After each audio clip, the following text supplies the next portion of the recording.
에서 15절. 그러나 이것을 당신께 고백하리이다. 나는 그들이 이단이라 하는 도를 따라 조상의 하나님을 섬기고 율법과 선지자들의 글에 기록된 것을 다 믿으며. 24에서 25절. 수일 후에 벨릭스가 그 안에 유대 여자 드루실라와 함께 와서 바울을 불러 그리스도 예수 믿는 도를 듣거늘. 유대인들에게 붙잡히고 이방인들에게 넘겨진 상황 속에서 사도 바울을 인계받은 천부장 루시아가 이 바울의 무죄를 알게 되고요. 또 보호하기 위해서 당시 유대 지역의 총독이었던 벨릭스에게로 보내게 됩니다. 이 보내기 직전에 유대인들, 특히 이 사두개인들이 사도 바울을 죽이려고 하는 그 계략을 알아채고 이제 밤에 군대를 동원해서 바울을 가이사랴 지역으로 보내게 됩니다. 바울이 도착하고 나서 닷새가 지난 후에 이제 바울을 고발하는 유대인들, 이 대제사장 아나니아와 장로들과 또 변호사 더둘로가 가이사랴 지역에 도착을 합니다. 이 바울에 대한 재판이 시작되자 이제 먼저 더둘로가 나와서 총독에게 고발을 합니다. 당시 벨릭스와 유대인들의 사이는 그렇게 좋은 사이는 아니었습니다. 오히려 이제 안 좋은 사이라고 할 수 있는데요. 당시 벨릭스의 폭정에 대해서 유대인들의 원성이 자자했습니다. 그렇기 때문에 이 벨릭스는 이 유대인들로 인하여서 로마 제국 내에서 점점 이 정치적인 입지가 좁아지고 있는 상황이었고요. 유대인 지도자들은 이 사실을 알고 있었습니다. 그래서 그것을 통해서 벨릭스를 이제 압박하려고 합니다. 그러면서도 이제 벨릭스가 유대인들이 원하는 그런 판결을 내리게 하기 위해서 벨릭스 총독과 우리 유대인들은 같은 편입니다. 이런 것을 은근히 드러내기 위해서 이 고발 첫 부분에는 벨릭스에 대해서 이 칭찬과 그 치적을 이렇게 드러내는 그런 이야기를 하면서 유대감을 형성하고 이 유대인들이 벨릭스 총독이 했던 일들과 어떤 여러 가지로 누릴 수 있게 해준 그것으로 인하여서 감사하고 있습니다. 이렇게 이제 운을 떼면서 고발을 시작을 합니다. 이 더둘로가 바울을 고발하는 내용은 총 4가지로 요약할 수 있습니다. 먼저는 사도 바울이 전염병같이 위험한 자라는 것입니다. 사도 바울은 전염병 같은 자이기 때문에 그를 방치해두면 유대 지역뿐만 아니라 로마 지역 전역이 위험에 빠지게 됩니다. 라는 이야기를 하고 있습니다. 그리고 두 번째로 사용한 단어는 사도 바울이 로마 전역으로 다니면서 유대인들을 소유하게 하는 자다라는 것을 이야기합니다. 당시 로마 제국에는 약 400만 명의 유대인들이 흩어져 살고 있었던 것으로 보입니다. 사도 바울이 이 모든 유대인들을 소유한다라고 하는 것은 당시 로마 제국이 추구하고 있는 팍스 로마나에 위배되는 이 로마 제국을 위험에 빠뜨리는 큰 혼란을 야기시키는 일이다라는 점을 부각시키고 있는 것입니다. 세 번째로는 그가 나사렛 이단의 우두머리라는 것입니다. 여기서 사용된 그 이단이라는 단어는 사실 이 한 종교 안에서 생겨난 다른 분파를 일컫는 단어입니다. 지극히 종교적인 단어라는 뜻입니다. 그런데 유대인들에게는 이 종교적인 문제와 정치적인 문제는 거의 동일한 것으로 취급이 됩니다. 정치와 종교가 결합이 되어 있는 것입니다. 그들이 가지고 있었던 이 사내들인 공회만 보더라도 지극히 종교적이면서도 정치적인 집단입니다. 그런 그들이 바울을 나사렛 이단이다, 나사렛 이단의 우두머리라고 고발을 하는 것은 그러니까 자신들 사내들인과는 전혀 상관없는 나사렛이라는 지역에 뿌리를 두고 활동하고 있는 정치적인 집단이다라는 뉘앙스를 풍깁니다. 단어 자체는 종교적인 단어지만 정치적으로 유대인을 소유케 하는 단체의 우두머리라는 점을 지금 부각시키고 있는 것입니다. 네 번째로는 그가 그렇게 위험한 사상을 가지고 자신들의 성지인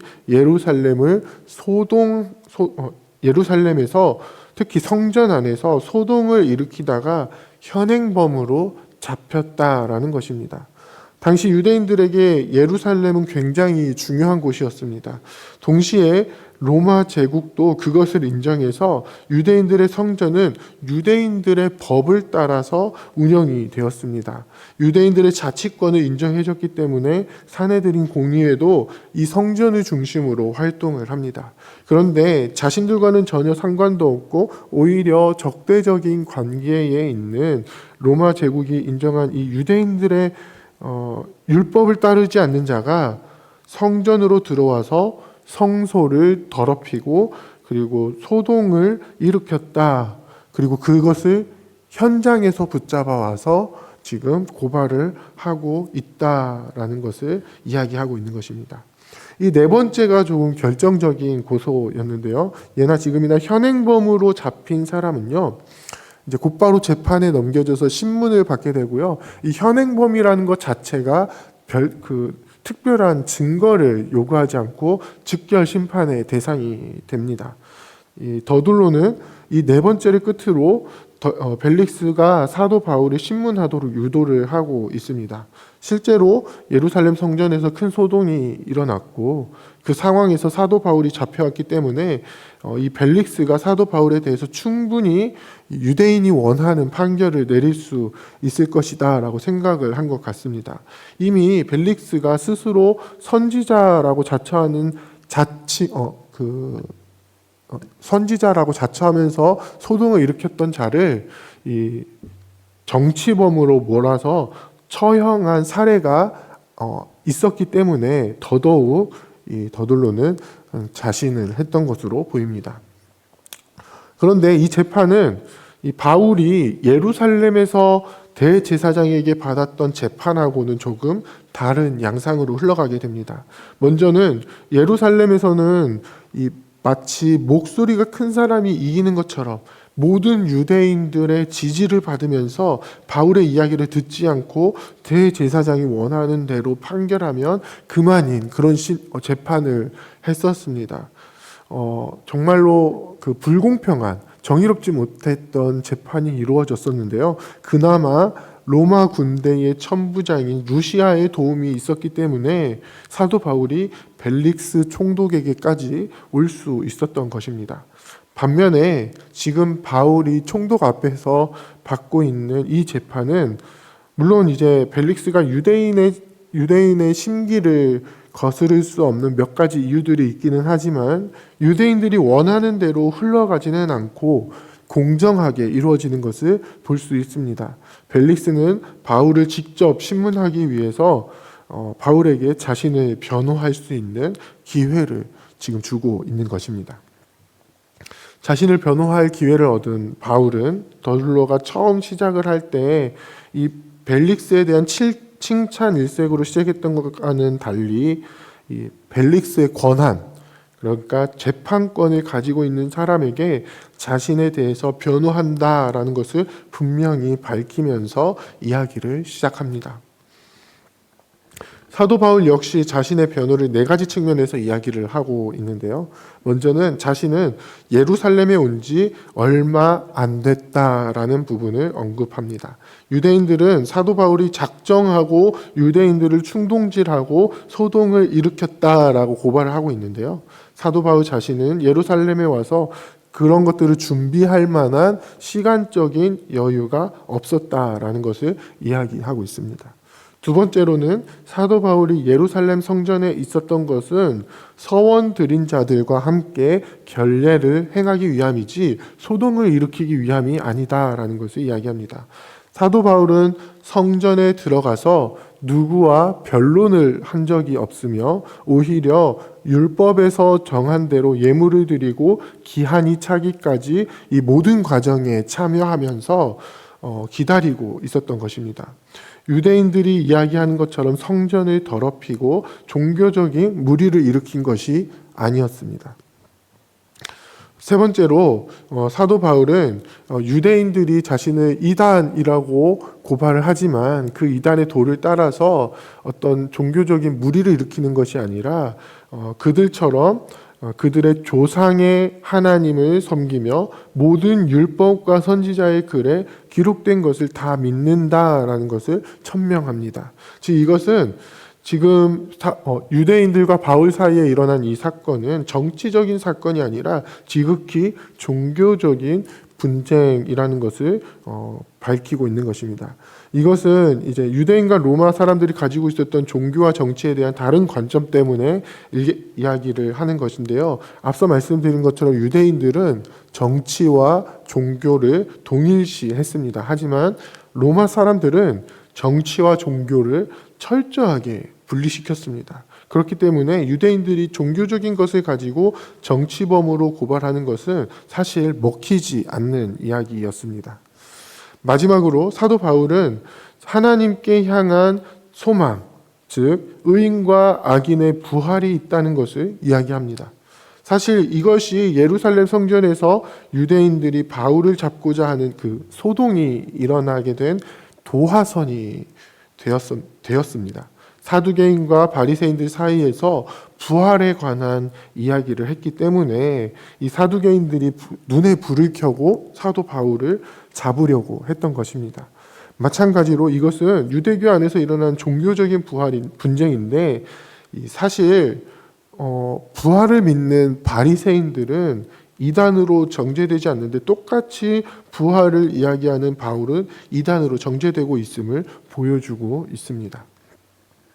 이 재판이 굉장히 치열하게 진행되는 것처럼 보이는데 이 벨릭스는 사실 바울이 전하는 도에 대해서 어느 정도 알고 있었습니다. 그래서 이 종교적인 분쟁 문제를 로마의 정치법으로 판결을 내리지 않기 위해서 이제 바울을 인계한 루시아 이 천부장을 핑계로 재판을 더 이상 진행하지 않습니다.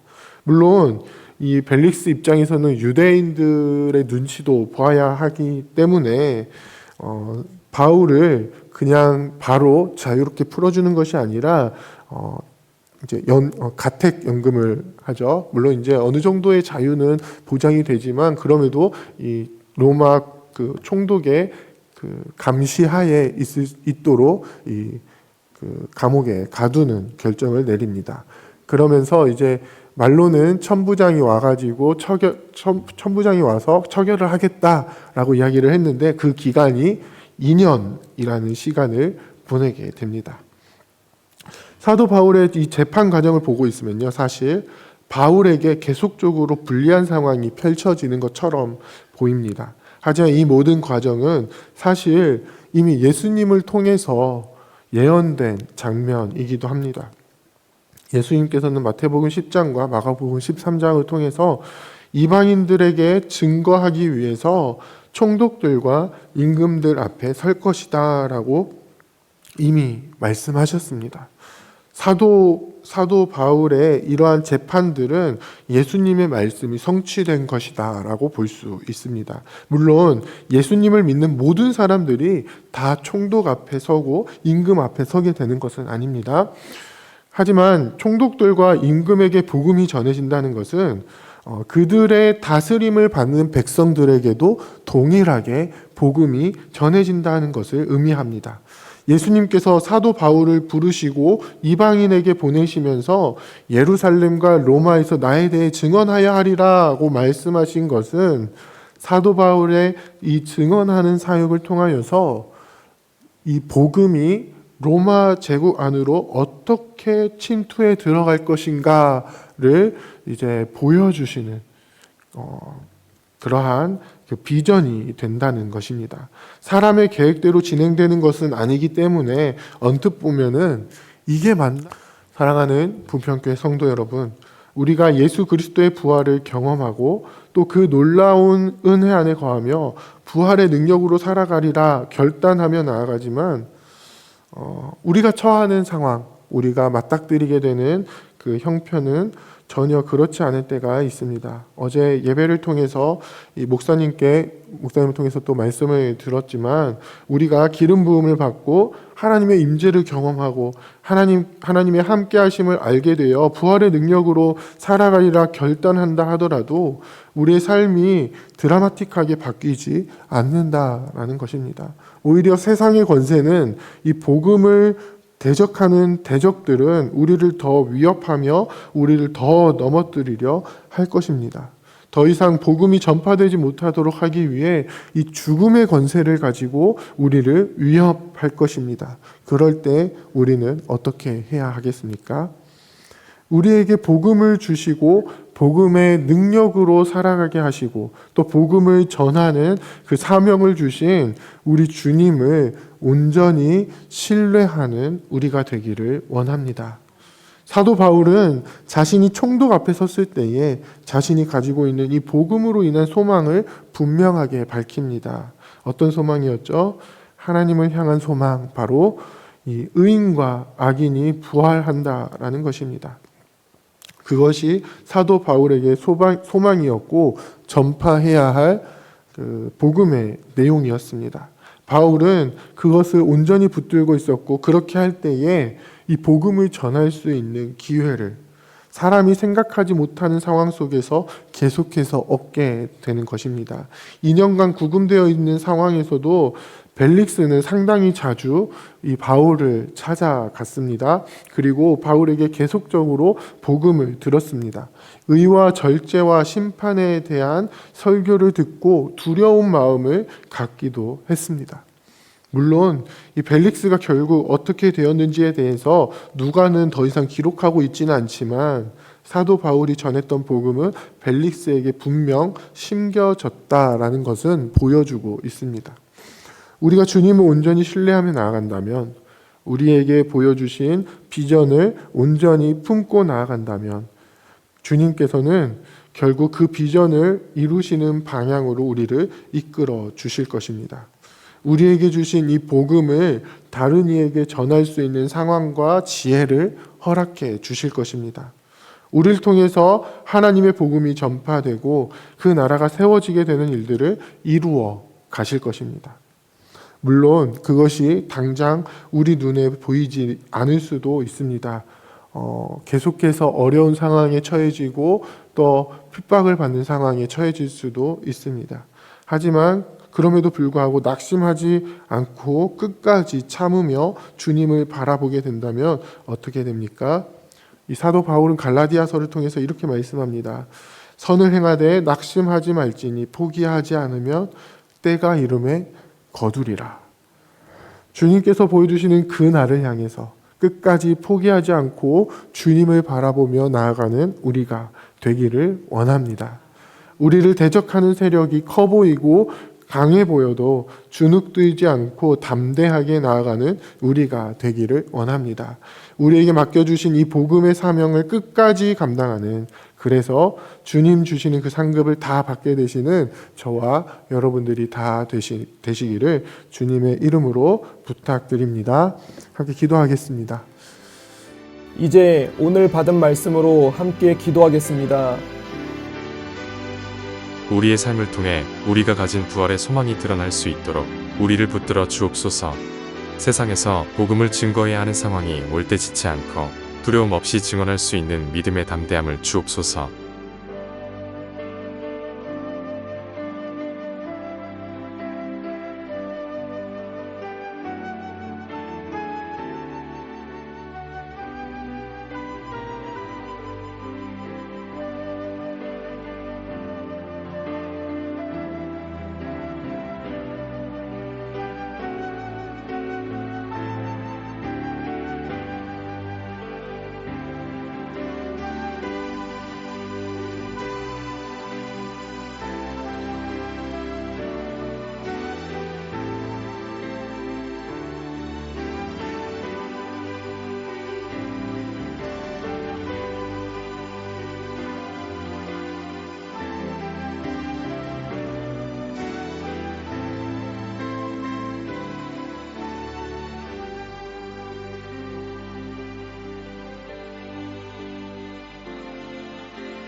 이제 개인의 기도 제목을 가지고 하나님 앞에 기도하시기 바랍니다.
수고하셨습니다. 오늘도 하나님의 인도하심 가운데 승리의 하루를 보내시는 우리 재건부평교회 모든 성도님들이 되시기를 주님의 이름으로 축복합니다.